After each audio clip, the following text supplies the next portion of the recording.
ચાલો તો ચોથા નંબરના કૃષ્ણચરણ સ્વામી છે, એની થોડીક જ વાત કરી દઉં.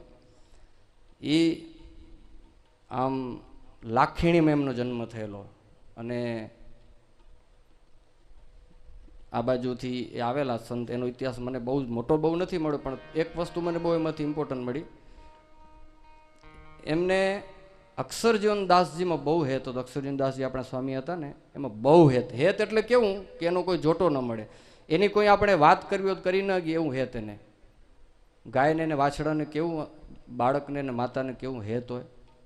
વિખૂટા પડ્યા હોય અને ભેગા થાય તો આંખમાંથી આંસુ આવી જતા એને.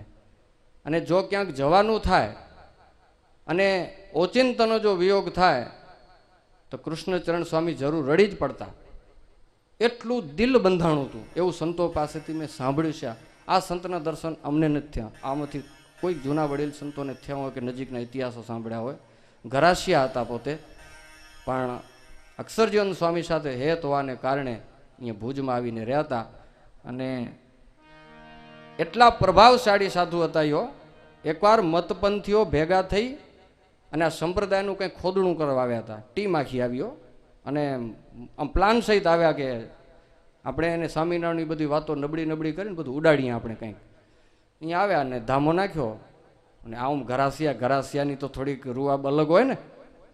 ઘરાસિયા તો ઘરાસિયા પ્રમાણે એની છટા, એની કાયા એ બીજું અલગ હોય. અમારે ઘરાસિયા બેઠા અહીંયા લાગે રાખો, હશે તો ખબર પડી જશે ને. તમે મૂછું પૂછું જુઓ તો ખબર પડી જાય, એનું શરીરનો બાંધો જુઓ તો ખબર પડે. એટલે સામે થોડા પરછંડ કાયાવાળા, બોલવાના જબરા.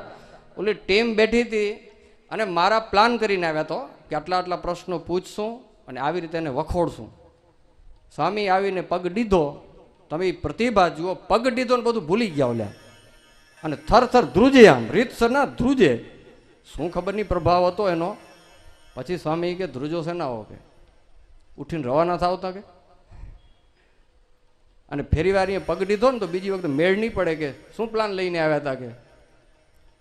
અને જે કાઢી મૂકે હાકટો મારીને જિંદગીભર જીવ્યા ત્યાં સુધી સ્વામી કે કોઈ દિવસ સંપ્રદાય વિશે કાંઈ મનમાં સારું વિચારવું તો વિચારજો, પણ નરસું તો વિચારજો નહીં તો ગયા પડ્યા હો કે. અને હાકલ મારીને કાઢી મૂક્યા. હજી સુધી નથી આવ્યા એ ભુજ મંદિરમાં. ત્યાર પછી કોઈ વિવાદ કરવા નથી આવતો હજી. આ નાખી ગયા છાપ નાખી ગયા. અહીંયા પગ ન દેવાય. અહીંયા કોઈ હાથ નાખે તો ગયો પડ્યો, મોટો હોય તો ભલે ને ખોટો હોય તો ભલે. આ નરના ડરના દરબાર વિશે કોઈ હાથ નાખવા ગયા ગયો. એટલે આ સામે છાપ નાખી ગયા. એવા જબરા સાધુ હતા.